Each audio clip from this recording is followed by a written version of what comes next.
Olá, meus amigos, meus irmãos, a graça e a paz do Senhor Jesus esteja sobre a sua vida. Esse dia 26 de maio, que a bênção de Deus se derrame através dessa programação sobre a sua vida, sobre os seus familiares, sobre tudo que você colocar as mãos, haja uma bênção muito especial de Deus. Eu sou o evangelista Edson Teixeira e nós estamos aqui em mais um programa ao redor do mundo com Edson Teixeira. Tenho um desejo no meu coração de que você seja profundamente abençoado. Hoje você vai conhecer um trabalho muito importante que a nossa missão realiza no Oriente Médio, em específico na nação da Jordânia, um trabalho voltado para socorrer os refugiados de guerra que vêm da Síria e que vêm também do Iraque. E você vai conhecer os nossos missionários, você vai conhecer um pouco daquilo de importante que está acontecendo lá na nação da Jordânia. Eu quero, antes de falar qualquer uma dessas coisas, mostrar vídeos ou as fotos, eu gostaria de convidar você para nos acompanhar nas nossas redes sociais. Tenho me dedicado muito, estou pregando mais do que quando eu pregava, quando estava viajando antes dessa pandemia. Você pode curtir as nossas mensagens no meu Instagram, @eteixeira007. Estamos criando devocionais chamado Gota a Gota e tem sido assim uma bênção gravar esses devocionais. São muitas verdades que primeiro têm impactado muito a minha vida e quem me acompanha pelas redes sociais sabe que eu tenho o costume de escrever os meus devocionais e alguns deles eu compartilho durante esses anos. Eu venho compartilhando alguns dos meus devocionais em escrito e tem sido uma grande bênção. E agora nós estamos filmando, estamos gravando esses devocionais e tem sido assim uma bênção muito grande. Então você pode entrar aí no meu Instagram. Aliás, a pessoa que está me ajudando, que é o meu sobrinho, a organizar esses vídeos, essas filmagens, ele disse: tio, seria muito bom se você conseguisse 10 mil seguidores no Instagram. Eu nunca pensei nisso, número de pessoas assim, mas desses últimos dias eu tenho visto a importância, porque parece que alcançando esses 10 mil eu tenho mais facilidade de poder desenvolver com mais tempo os vídeos, com mais qualidade. Então, você, por gentileza, entre na nossa rede social, @eteixeira007. Lembre-se do James Bond, tá bom? Vamos começar também, a partir da outra semana, a gravar uma série de ministrações para o seu enriquecimento espiritual. Nós vamos começar a fazer uma série sobre o reino de Deus. Vamos trabalhar na visão do Novo Testamento, o que o Novo Testamento fala a respeito do reino de Deus. Existe o reino de Deus em duas perspectivas, espiritual e uma perspectiva literal, o escatom, o reino escatológico de Deus sobre a terra, mas nós vamos pensar de como que esse reino, antes de nós entrarmos nele, ele precisa primeiro entrar em nós. Por isso Jesus disse: o reino de Deus está dentro de vós. Então você só vai poder entrar no reino literal dele, se primeiro esse reino espiritual dele entrar em você, tornando você um cidadão desse reino maravilhoso que um dia literalmente vai ser estabelecido sobre a terra. Nós vamos pensar sobre isso, a visão de Paulo, a visão de Tiago, a visão de Pedro, a visão de João e, claro, os ensinamentos dos princípios do reino que o próprio Senhor Jesus nos ensinou. Vamos fazer também um seminário a respeito da honra e nós vamos percorrer a Bíblia inteira a respeito desse assunto, o que é que significa a honra na visão bíblica, não apenas na forma como tem se ensinado hoje, que é apenas se ensina sobre honra, mas no sentido de que você possa me honrar, no sentido de que você possa me abençoar. Nós vamos perceber que a honra, ela é muito mais profunda do que simplesmente coisas materiais, presentes que você dá para Deus ou para as pessoas, ou honra com palavras, com gestos. A honra, ela é muito mais profunda e nós vamos passear a Bíblia toda nesse seminário. E também vamos fazer um seminário de escatologia.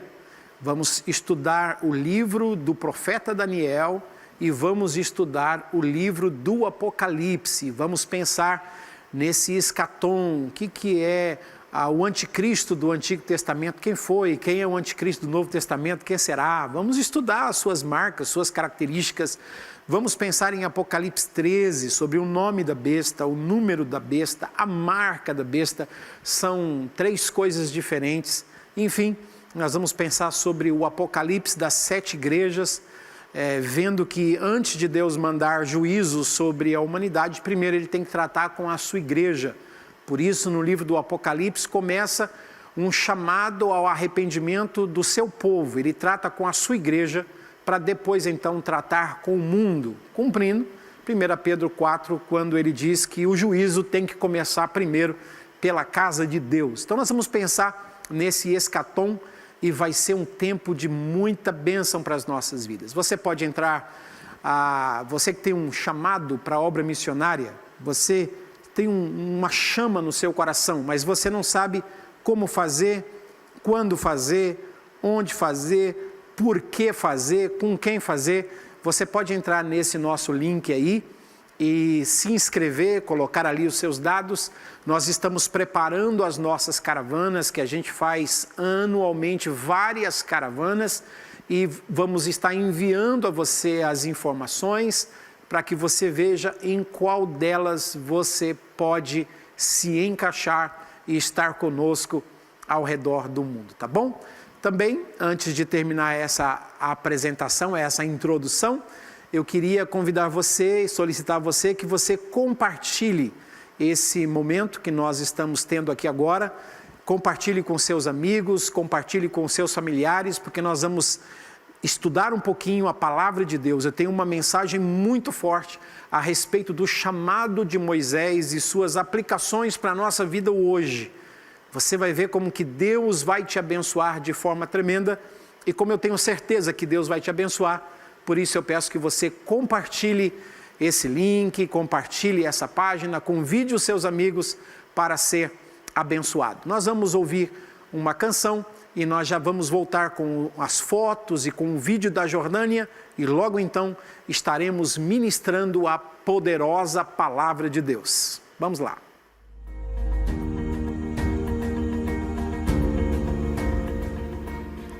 Eu quero deixar um grande abraço a todos os nossos queridos que estão nos acompanhando, amigos do Brasil, amigos de vários estados da nossa nação e também amigos brasileiros que vivem em outros países, que sempre estão nos escrevendo, nos apreciando. Obrigado pelo carinho de vocês, obrigado também por você que está compartilhando esse link, está se inscrevendo, está curtindo as nossas redes sociais. Obrigado pelo carinho de vocês, que Deus os abençoe, que Deus prospere muito vocês. Compartilhe as nossas redes sociais, o BPC, @BPC, manda aqui. Você pode assistir, vocês que estão assistindo pelo Facebook, pelo Instagram, pelo YouTube, vamos compartilhar e vamos propagar a bendita palavra de Deus. Eu vou mostrar para vocês agora algumas fotos em PowerPoint a respeito desse trabalho que nós estamos apoiando lá na Jordânia e depois nós vamos assistir um vídeo. Vamos lá, vamos ver essas fotos, eu vou falando com vocês. Essa foi a última caravana que nós fomos lá para a nação da Jordânia para poder apoiar o ministério do pastor Homero. O pastor Homero está com a sua família já há muitos anos. A igreja aqui do Mandaqui, com o pastor Joel, na Missão Desafio, lançou um projeto chamado Chorai, para poder apoiar esse projeto extraordinário que o missionário Homero, a família Azizi e equipe, que é uma equipe muito grande, estão desenvolvendo naquela nação. Eles moram em um bairro chamado Furreis, ali em Amã, e existem muitos projetos, é um trabalho muito lindo. O que é que eles têm lá? Essa equipe, existe uma parceria com a Missão Mais, tem uma base muito bonita que pode receber dezenas e dezenas de pessoas. Nós já ficamos muitas vezes com muita gente lá, muito bem acomodado, muito bem cuidado pela família Azizi. Então lá eles têm uma igreja, e essa igreja ela é multicultural. Ali nesse bairro de Furreis, o Homero é um dos pastores, junto com o pastor Philip, e eles estão cuidando dos refugiados. Existem dias que a administração é para os egípcios, outros dias é para os sírios, um outro dia da semana é para os iraquianos, enfim, há um rodízio de culto para poder abençoar todas essas etnias que estão vivendo como refugiados. Hoje, se eu não me engano, a Jordânia é o país que tem o segundo maior número de refugiados do mundo, pessoas que são refugiadas de guerra. Então lá tem essa igreja, tem uma escola para as crianças. Além da escola, existe uma escola de futebol também, que tem sido um instrumento maravilhoso que está sendo usado por essa igreja para poder abençoar as pessoas, as crianças, tanto as sírias como as iraquianas. Existe também um centro de formação, um centro de costura, onde as pessoas aprendem a costurar. Você vai ver algumas fotos daqui a pouco. Existe também até uma academia, tem uma academia lá para ajudar essas pessoas que chegam um pouco traumatizadas desses países, ou elas vêm dos campos de refugiados para viver nos guetos de Amman, e às vezes precisam de uma reabilitação, e também para aqueles que querem manter a sua forma e querem ter uma aparência melhor, cuidar melhor da saúde. Tem uma pequena fábrica, uma pequena marcenaria, onde eles reformam os móveis usados para poder abençoar as pessoas também. Existe um salão de beleza, as mulheres lá, elas são bem vaidosas. Enfim, é uma miscelânea de trabalho, uma variedade de trabalhos que o ministério tem oferecido a esses refugiados nessa nação. E aqui está um pouco das pessoas que nos acompanharam. Nós estamos usando o nosso ônibus aí para fazer algumas viagens, vai para fazer visitas, e a gente divide. Um grupo vai fazer visitas para os iraquianos, o outro grupo vai fazer visita para os sírios. Nós temos toda uma instrução de como é que se comporta. O Homero nos ensina, nos instrui com muita sabedoria de como é que a gente deve se comportar na casa dos irmãos. Aqui é a igreja, onde a gente ministra, tem os devocionais, congrega, onde essas pessoas que são refugiadas encontram paz, encontram alegria e principalmente encontram Jesus de Nazaré. Aqui são os devocionais, as instruções que Homero e a equipe sempre passa para nós, que estamos vindo de vários países para fazer esse trabalho com eles. Aqui também faz parte desses momentos de oração, de intercessão. Aqui nós estamos orando também pela família Azizi, abençoando o seu ministério, a sua família. E aqui é a cidadela de Amman, fica ali bem no centro da cidade. Olha como que é a cidade de Amman, e essa daqui é a cidadela de Amman. Essa cidade você vai ler na Bíblia que Davi, na época em que os reis, acho que segundo Samuel, capítulo 11, na época em que os reis vão para a guerra, Davi ficou dormindo. E o Joabe estava aí na cidadela de Amman para conquistá-la, e foi aí que Uzias foi morto, foi aí que Davi cometeu aquele grande erro de colocar Uzias na frente, perto da muralha. Foi aí que ele derrama o sangue inocente. Aqui são as nossas visitas. A gente não pode mostrar o rosto das pessoas, eles são pessoas da Síria, e eles também não gostam muito de serem fotografados, mas a gente conversou. Esse foi um dos chás mais deliciosos que eu já tomei na minha vida, e eles contam as suas histórias, os seus sofrimentos, e a gente fica até envergonhado de ver que, apesar de tanto sofrimento, perderam tudo, chegaram só com a roupa do corpo, e eles estão ali servindo ao Senhor, eles estão ali com vontade de crescer na vida, eles estão acreditando que das ruínas eles podem levantar novamente a vida deles, e eles não murmuram, não se queixam, eles estão dando graças a Deus porque estão vivos. Essas visitas impacta muito a gente. Além de todos esses trabalhos que eu já falei para vocês, também a igreja abriga um consultório médico, onde os médicos podem, se você que está nos assistindo, você é um médico que quer doar uma semana da sua vida, quer doar 15 dias, quer doar um mês da sua vida, você pode ir para essa base. Aí está as redes sociais, tanto no Facebook como no Instagram, @famíliazizi. Você pode entrar em contato, você não precisa ir nas minhas caravanas, eu vou apenas uma vez por ano para lá, mas você pode ir além da minha caravana. Você pode, talvez o tempo que você tem disponível não bate com a época que eu vou na minha caravana, mas você quer ir, quer doar suas férias, é só você entrar em contato com a família Zizi. Você que é odontólogo, aí tem um consultório odontológico. Você que deseja doar alguns dias também do seu trabalho para essa nação, para poder cuidar das crianças e das pessoas refugiadas, você é muito bem-vindo. Aí está o centro de costura e também o trabalho com as crianças. Esse dia é fenomenal, porque a gente consegue juntar, né, as crianças sírias com as crianças iraquianas, crianças que não sorriem há muito tempo, crianças que só viram morte, perseguição, angústia.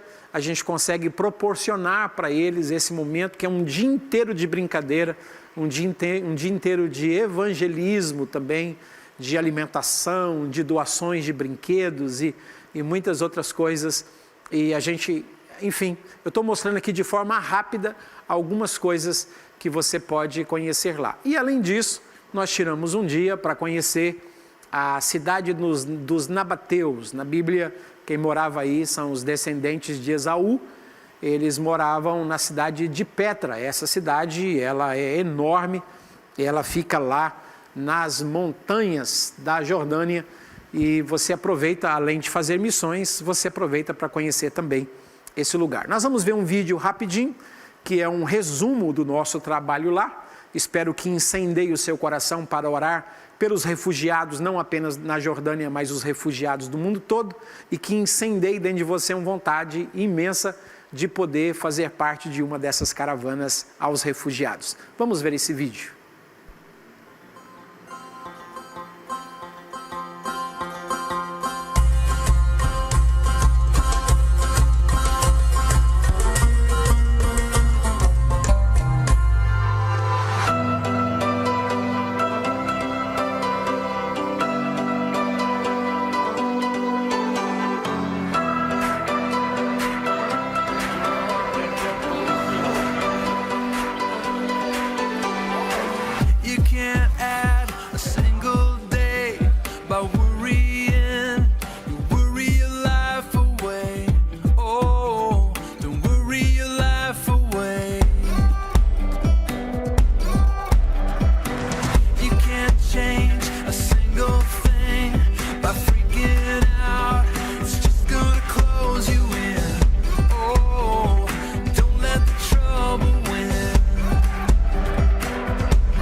look at the sparrows.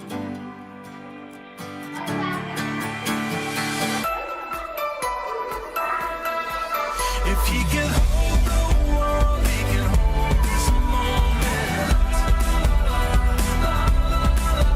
Now to feel no flower escapes his notice. Oh, even the sparrow knows he holds tomorrow. Even the sparrow knows he holds tomorrow. Que maravilha! Eu já vou ler o texto com vocês. O nosso texto está em Êxodo, capítulo 3, e nós vamos pensar. Eu vou perguntar para os nossos irmãos que estão, já posso ir direto, sem fazer intervalo e pregar? Ok, então nós vamos já entrar direto na palavra de Deus, e hoje eu vou estar falando sobre o chamado de Moisés. E aqui em Êxodo, capítulo 3, a gente vai perceber, no capítulo 2, 3 e 4, que existe 3 fases na vida de Moisés. A gente percebe que a sua primeira fase é a fase em que Moisés ele está pensando que ele é alguém. É a fase quando ele acha que ele, por ser filho da filha de Faraó, por ser um príncipe lá no Egito, ele passa 40 anos confiando em sua própria capacidade. E ele está pensando que ele é alguém. Quando você lê em Atos capítulo 7 e o versículo de número 22, vai relatar esse período dos primeiros 40 anos de Moisés, em que ele era um príncipe, em que ele julgava que ele seria o libertador de Israel, e o texto vai dizer, em Atos 7, versículo de número 22, que ele era um homem poderoso em palavras e poderoso em obras. E ainda vai dizer que ele tinha sido educado em toda a ciência dos egípcios. Quem conhece um pouco de história sabe que até hoje as pessoas têm dificuldade de compreender a capacidade e a inteligência que os egípcios possuíam já desde aquela época. Até hoje existem mistérios que eles não conseguem entender, como é que eles embalsamavam, como que os médicos egípcios conseguiam fazer esse sistema de embalsamar as pessoas, a ponto de até hoje nós termos as múmias, como por exemplo as múmias de Tutankhamon e outras múmias de outras dinastias, a medicina. Moisés era poderoso em palavras e ele era poderoso em obras. As pessoas dizem que aqueles grandes mausoléus, aquelas grandes construções lá no Egito, foi Moisés que coordenou pela sabedoria, pelo conhecimento que ele tinha. Por isso que em Atos capítulo 7, quando Estevão está falando desses primeiros 40 anos de Moisés, que é o primeiro tópico dessa mensagem, é que quando ele pensa que ele era alguém, é um período em que ele está confiando em si, ele está confiando em sua sabedoria, ele está confiando em sua capacidade, ele está confiando em seu conhecimento, e aí ele vê, nós conhecemos a história, ele já julgando que ele seria o libertador de Israel, e quem colocou essa verdade no coração de Moisés foi o próprio Deus. Só que o Moisés, ele não consegue aguardar o tempo de Deus. A libertação seria através de atos extraordinários de Deus, e Moisés achava que seria por atos de sua capacidade humana. Então ele vê um hebreu sendo maltratado por um egípcio, e eu não sei se ele também era formado nas artes marciais, eu sei que ele deu um golpe no cara lá, e esse egípcio morreu, e ele então enterra esse egípcio na areia, e ele vai viver como que se nada tivesse acontecendo. No outro dia, novamente, ele vai visitar os hebreus, porque ele sabia, Deus tinha testificado no seu coração, diz em Atos capítulo 7, que ele já sabia da sua identidade, que era uma identidade, ele era hebreu, e ele sabia que ele tinha sido escolhido para libertar Israel. Mas novamente ele vai tentar, pensando que aquele é o momento de Deus para a sua vida, e ele vai querer na força da carne realizar, e aí descobrem quando ele vai apartar os dois hebreus que estão brigando, vocês são irmãos, vocês não podem, e aí o cara olha para Moisés e diz assim, você porventura vai querer me matar como você matou o egípcio ontem? Então Moisés toma um susto e sabe que foi descoberto. Então esse período que acontece com a minha vida e com a sua vida, é o período em que a gente confia na nossa capacidade, é o período em que a gente mata os egípcios também, e a gente vai enterrando na areia. É o período em que a gente quer queimar etapas, é o período de cola, é o período em que a gente quer pegar atalhos, é o período em que a gente quer usar a nossa sabedoria, a força humana, e a gente começa a enterrar os egípcios que a gente vai matando. E a gente enterrando os nossos egípcios, a gente acha que eles nunca serão descobertos. E você vai ler que Moisés enterrou o egípcio na areia.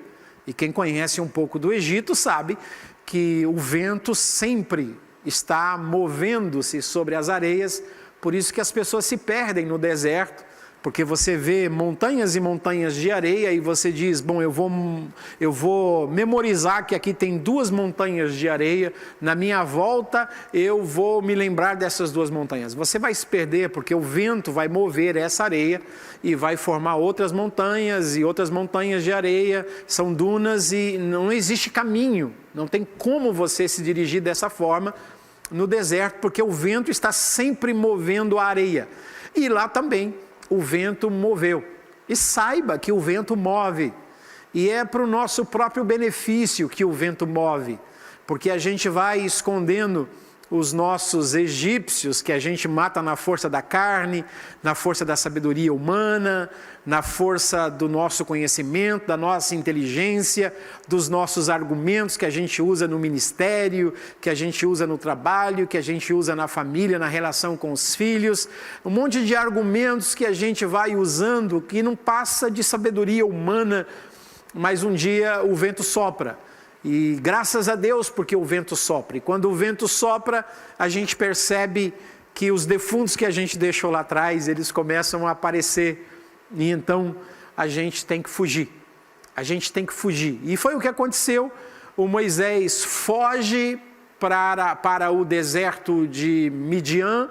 Essa palavra deserto ali é Midbar. E essa palavra Midbar, que é uma palavra hebraica, significa o lugar do silêncio, o lugar onde não se ouve nada, o lugar onde você não tem com quem conversar. É por isso que é chamado de deserto, mas principalmente essa expressão midbar, o lugar do silêncio, o lugar onde não se vê e não se ouve nada. Então agora Deus tem que levar Moisés para o deserto, e aí vai começar a segunda fase na vida de Moisés. E essa segunda fase é o segundo tema segundo tópico dessa mensagem, é que Moisés descobre que ele é um ninguém. Então a primeira parte, ele passa 40 anos pensando que ele era alguém. E agora nessa segunda fase de 40 anos, ele está descobrindo que ele era um ninguém. Ele descobre que ele não é nada. E Deus tem que fazer o que nele? Deus tem que fazer um processo. Eu não sei quantos de vocês já leram um livro que eu escrevi chamado A Desegipciação. Deus tem que fazer um processo de desegipciação em Moisés, em tudo. Aquilo que Deus vai fazer em Moisés, depois Deus vai ter que fazer na nação inteira também, porque Deus vai tirar essa nação do Egito, e Deus vai ter, assim como ele levou 40 anos desegipciando Moisés, agora ele também no futuro vai levar mais 40 anos para desegipciar a nação de Israel. Então, quando Moisés chega na terra de Midian, só para você ter uma noção de como que essa desegipciação foi profunda, as filhas de Jetro, que depois foi o sogro de Moisés, elas foram para tirar água para os seus animais, para levar para casa, e tinha alguns pastores lá que estavam impedindo. Moisés levantou-se em defesa dessas mulheres, espantou esses homens dali, tirou a pedra do poço, deu água para aqueles animais, para aquelas mulheres, e elas voltaram para casa. E quando voltaram para casa, Jetro olhou para suas filhas e disse assim: minhas filhas, o que aconteceu que hoje vocês voltaram mais cedo? Por que é que vocês voltaram mais cedo para casa hoje? E você vai ler no capítulo 2 de Êxodo, e no versículo de número 18, no versículo 19, elas disseram assim para o seu pai: um egípcio nos livrou das mãos dos pastores e ainda nos tirou água e deu de beber ao rebanho. Então, quando elas olham para Moisés, Moisés era um hebreu. Moisés estava fugido do Egito, mas tudo nele representava o Egito. O seu corte de cabelo, a sua musculatura, a cor da sua pele, a sua forma de falar, a expressão da sua forma de se comunicar, a sua cultura, os traços no corpo dele, a forma como ele defende essas mulheres, tudo faz com que elas acreditam que aquele homem era um egípcio.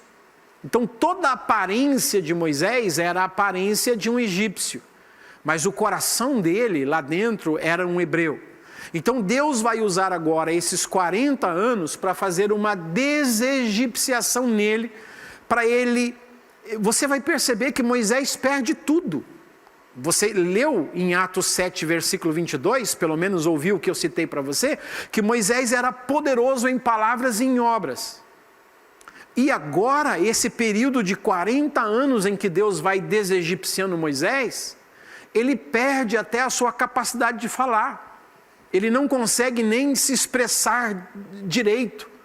Esses 40 anos cuidando das ovelhas, vivendo naquele calor do deserto, sendo o genro de Jetro e cuidando das suas ovelhas. Agora ele tem um cajado na sua mão. Antes ele tinha a esperança de um cetro, de ser um príncipe, de ser um rei, quem sabe o sucessor de Faraó. Ele estaria sentado em um trono com um cetro na mão. Agora ele assenta-se nas pedras do deserto e ainda tem na mão um cajado de pastor. Apenas um pedaço de madeira, um bastão, um cajado de pastor. Tudo isso foi, toda aquela pompa, toda aquela sabedoria, aquele conhecimento Moisés foi sendo despojado disso, e ele foi descobrindo, ele chega a um ponto em que ele sabe que ele não era ninguém. Humanamente falando, e eu quero que você entenda isso, humanamente falando, esse parece ser o pior momento da vida de Moisés, mas na verdade, esse é o melhor momento para a vida dele.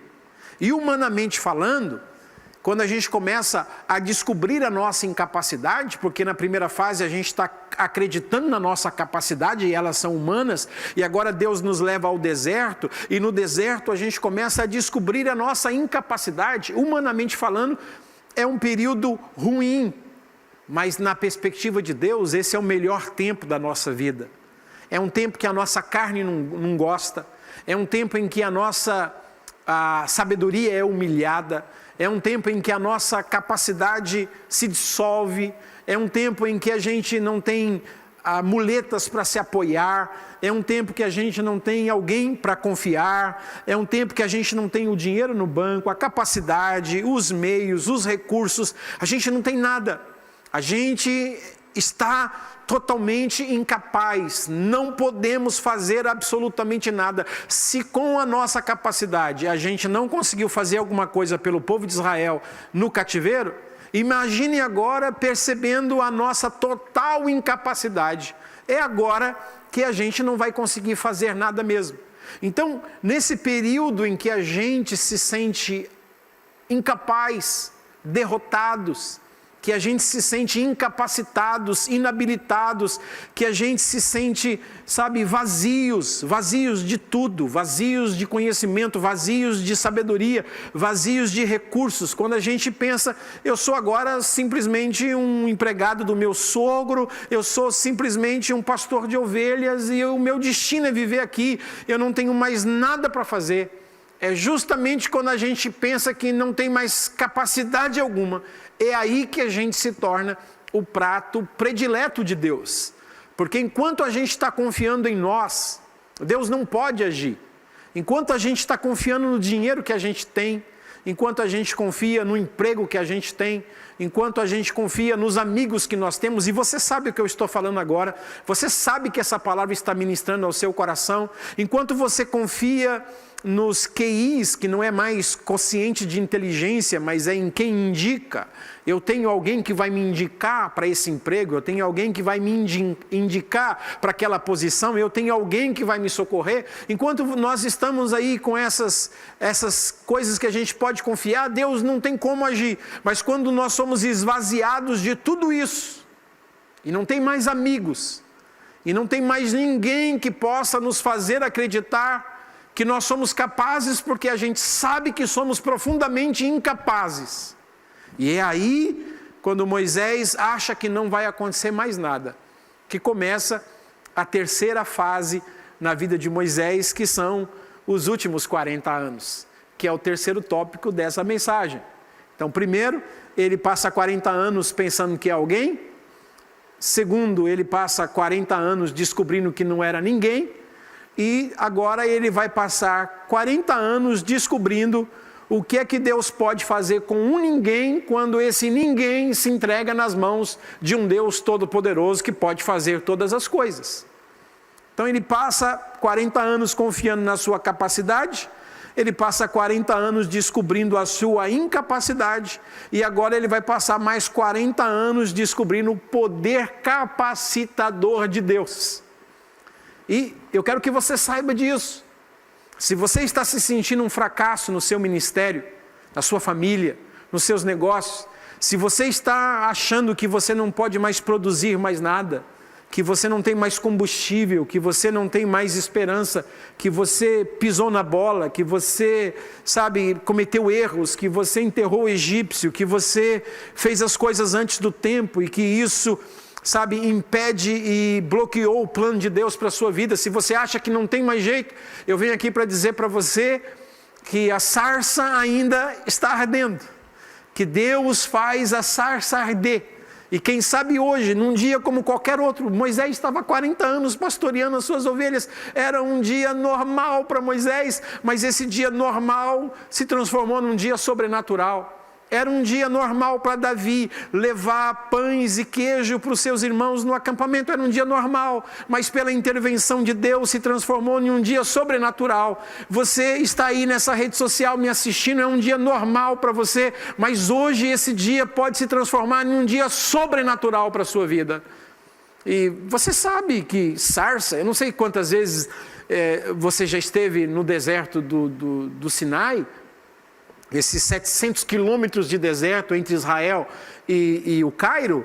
Eu já estive muitas vezes naquele lugar e perguntando para aqueles beduínos, para aquelas pessoas que vivem naquelas cabanas, hoje quase não se tem mais sarça lá, mas eles explicam para a gente que durante a noite faz um frio muito grande, por isso que você vai ler na Bíblia que Deus colocava uma coluna de fogo para aquecê-los à noite no deserto, e durante o dia era um calor insuportável, por isso Deus colocava uma nuvem para poder trazer sombra para o seu povo, e esse calor terrível durante o dia, ele incendiava os arbustos, as sarças. Então era normal Moisés ver uma sarça pegando fogo. O que não era normal era ele ver uma sarça pegando fogo, mas que não virava cinza. Porque lá o calor é imenso, a sarça pegava fogo e logo aquele arbusto de fogo era consumido, virava cinza, uma pequena fumaça aparecia, pronto, acabou, não tinha mais nada, virava cinza. Era normal isso, mas essa sarça é diferente. Moisés vê que ela está pegando fogo. Só que Moisés percebe que ela não se consome. O fogo vai queimando, vai queimando, vai queimando, mas não sobe fumaça e não vira cinza e não se consome. Então Moisés percebe que tem alguma coisa diferente naquela sarça. E Moisés disse, eu vou me virar e eu vou ver essa maravilha. Que negócio é esse dessa sarça que queima, queima, queima, queima, queima, mas não se consome?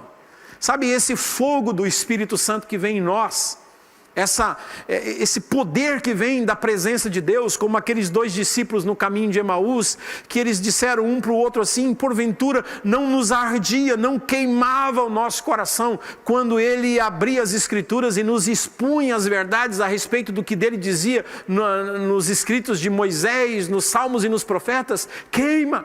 O fogo que vem da presença de Deus é um fogo que queima, mas ele não destrói as nossas vidas. Muito pelo contrário, ele renova as nossas vidas. Moisés então disse, eu vou olhar, porque essa sarça é diferente, porque já era para ter virado cinza. O que estava acontecendo? Era a presença de Deus que estava ali. E quando Moisés vai virar para olhar para aquela maravilha, ele escuta a voz do Senhor, que dizia, Moisés, Moisés. E ele respondeu, eis-me aqui, Senhor. E Deus disse para ele, não te chegues para cá. Antes de fazer isso, tire a sandália dos teus pés, porque o lugar em que estás é terra santa. Eu sou o Deus do teu pai, eu sou o Deus de Abraão, o Deus de Isaac, o Deus de Jacó. O meu plano com a sua vida não acabou, o meu plano com a sua vida não foi finalizado pelos seus erros. Agora que você acredita que não é capaz, eu vou entrar com toda a minha capacidade, eu vou capacitar você, eu vou ungir você e você vai fazer coisas extraordinárias. Você que está me assistindo agora, o poder do Espírito Santo está aí, a presença do Espírito Santo está aí, dizendo para você que falhou, para você que se sente derrotado, para você que se sente incapacitado, para você que está pensando em desistir, pensando que os sonhos de Deus não vão se cumprir na sua vida. Eu quero dizer que a presença de Deus está ardendo, o fogo de Deus está aí na sua vida, chamando você para agora você não confiar mais na sua capacidade. É Deus dizendo que você pode, porque é o poder dele que vai capacitar você. É a unção dele que vai capacitar você. Eu lembro quando me converti há 32 anos atrás, no meio das árvores, Deus falou comigo, eu vou te levar às nações da terra como mensageiro das boas novas. Eu saí do meio daquelas árvores maravilhado, porque a presença de Deus e a voz de Deus tinha falado comigo. E eu fui falar com o obreiro na casa de recuperação. Ele olhou para mim e disse, rapaz, você está aqui fugido da polícia, você tem 19 processos, você tem um monte de tatuagem no seu corpo, você só fala na gíria, você não tem estudo algum, você é um analfabeto, você não tem teologia. Eu ia lá saber o que era teologia, e tudo que esse meu amigo disse para mim era verdade, era a mais pura verdade, só que a verdade que ele tinha dito a meu respeito eram verdades relacionadas ao meu passado, mas o que Deus tinha me dito no meio daquelas árvores era uma verdade com relação ao meu futuro. Por isso que Thomas Edison dizia, não importa qual tenha sido o passado do homem, o seu futuro está completamente limpo, e é extraordinário quando Deus vem e diz, eu vou escrever o seu futuro, eu vou escrever uma nova história na sua vida. Não é mais na sua capacidade, não é porque você tem conhecimento ou deixa de tê-lo, ou por causa da sua incapacidade. É o poder capacitador de Deus que vem e faz a obra em você, através de você e apesar de você. Receba essa palavra no seu coração. E o que eu acho interessante aqui é que são coisas pequenas, porque o que separava Moisés da terra santa não era uma coisa muito grande. Deus disse, tira a sandália. Sabe, você pega uma sandália, quantos centímetros tem a sola de uma sandália? É claro que hoje tem mulheres que andam com alguns tipos de saltos que parece que elas estão querendo ficar mais perto de Jesus, são saltos desse tamanho, mas mesmo assim é pequeno, são coisas pequenas que nos separam de Deus. Deus está dizendo: Moisés, tira a sandália dos seus pés. A única coisa que impede você de ter contato com a Terra Santa é a sua sandália. Se você tira a sandália, o seu pé já está tocando em Terra Santa. Deus está dizendo, são coisas pequenas. Coisas pequenas na nossa vida que nos impedem de termos um toque celestial. São coisas pequenas, conforme Cantares 2, versículo 15, apanhai as raposinhas, porque são as raposinhas que destroem a vinha. São coisas pequenas que destroem grandes coisas na nossa vida. Ou como Eclesiastes 10, versículo 1, diz que uma pequena mosca, ela vem e ela destrói. Se ela cai no unguento do perfumista, uma mosca morta tira todo o perfume do unguento do perfumista. É uma pequena mosca, mas ela vai destruir uma grande coisa. São coisas pequenas. E quando você lê em Mateus 3, João disse: eu não sou digno de me curvar e de desatar as sandálias dos seus pés. Para tirar as sandálias tem que se curvar, tem que ser humilde. Seja humilde nesse momento. Humilhe-se diante de Deus para arrancar essas coisas pequenas que Deus está dizendo para você. Deixa isso. Abandone essas coisas pequenas, porque às vezes a gente pensa que são as grandes coisas que nos separam de Deus, e às vezes são as coisas pequenas. Uma pequena insensatez, uma coisa, uma palavra, um vício pequeno que ninguém sabe, alguma coisa, são essas coisas que podem roubar as grandes coisas de Deus da nossa vida. E aí o Moisés tira e ele já tem contato, Deus começa a falar com Moisés, dizendo: então agora você está com 80 anos e nós vamos começar o projeto de libertação do meu povo do Egito. Eu desci, eu vi, eu escutei, então vem agora e nós vamos libertar o povo de Israel do Egito. Aí o Moisés, ele começa a arrumar as suas desculpas, porque ele foi completamente desegipciado e ele agora percebe que ele não tem capacidade alguma. Lá no começo ele dizia: eu posso, eu consigo, eu vou, e agora o próprio Deus está dizendo: você vai ser usado, e ele diz: não posso. Porque ele está totalmente despojado.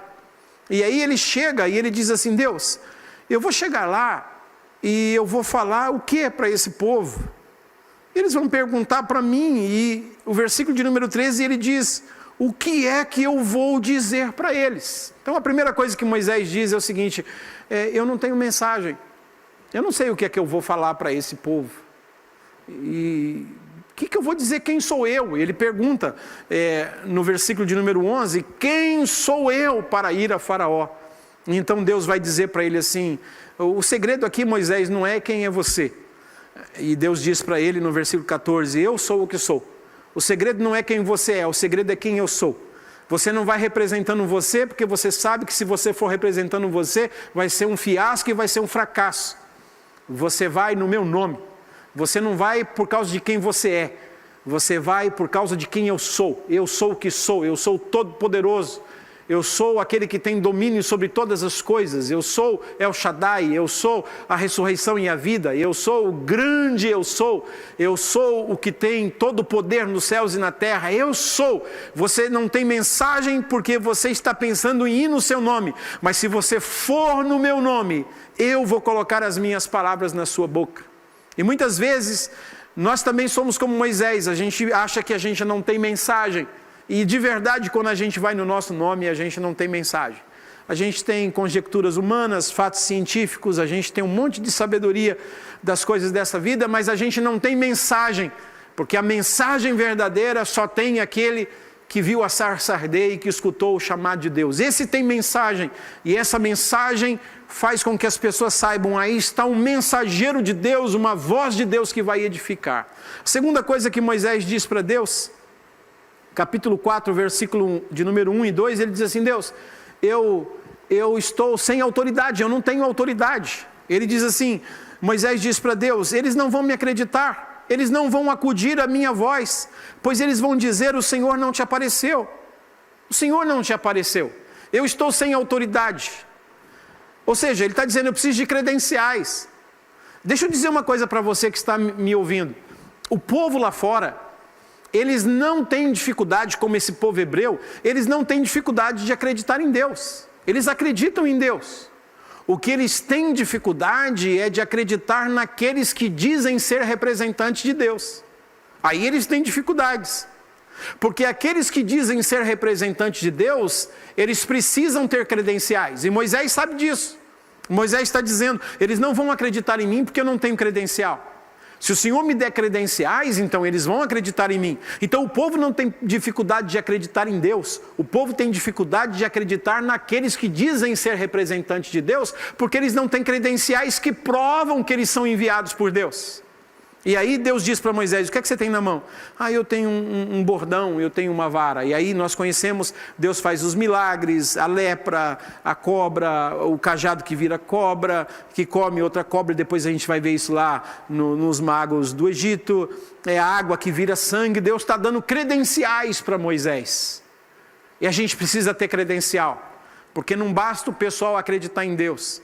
As pessoas precisam ver que nós temos credenciais, porque nós encontramos Deus. E todo homem que encontrou Deus, ele tem credenciais. As pessoas olham e dizem, eu acredito em Deus, mas acredito que você também é um mensageiro de Deus, porque você tem credenciais que provam que você teve um encontro com Deus. E, em terceiro lugar, você vai ver Moisés dizendo agora para Deus, Senhor, eu não sei falar, eu não tenho mensagem, eu não tenho autoridade. E em terceiro lugar, ele está dizendo assim, eu não sei nem me comunicar, eu não tenho mais habilidade, eu não sou mais habilitado e eu não sou capaz de fazer coisa alguma. Isso está no capítulo 4. Ele vai dizer, eu sou pesado de boca, eu não tenho mais habilidade alguma. Lembra que em Atos 7:22, ele é poderoso em palavras e obras, e aqui ele não consegue fazer e nem falar mais nada. Mas aí vem o poder de Deus e diz, com esse cajado que você tem em suas mãos, eu vou fazer milagres extraordinários. Era o cajado de Moisés, mas agora, diz Êxodo capítulo 4, quando Moisés sai, agora é o cajado de Deus. Deus vai usar aquele símbolo que para os egípcios era uma maldição, mas agora nas mãos de Deus vai ser um instrumento de libertação. Você vai estender o cajado e o mar vai se abrir, você vai estender o cajado e os milagres vão acontecer. Coisas insignificantes nas nossas vidas e que os outros não dão valor, quando nós colocamos nas mãos de Deus, o poder sobrenatural de Deus vem e o milagre acontece. Eu espero que você tenha sido muito abençoado com essa mensagem. Um abraço a todos vocês que estão nos assistindo, a Rosa de Lourdes de Brasília, a missionária Elíbia lá de Moçambique, a Leílcia, o Haroldo, o Wagner, Lorival, a Juliana da Missão Desafio, Pastor Paixão, Denilson Ribeiro, enfim, todos vocês. Eu quero deixar um aviso para você. Hoje à noite tem aqui o grupão online, às 20 horas com o pastor Joel Estevanato e às 23 horas. Não esqueça de tirar 3 minutos da sua vida para você orar. Orar por você, orar pela igreja, orar pelas nações, orar pelo mundo e orar para que essa pandemia seja dissipada. Quarta-feira, às 8 horas, vai ser a comemoração de 1 ano da gravação do DVD 30 anos de missões. Não perca, vai ser uma grande bênção. Um abraço, até a próxima. Deus te abençoe hoje e sempre, em nome de Jesus. Amém.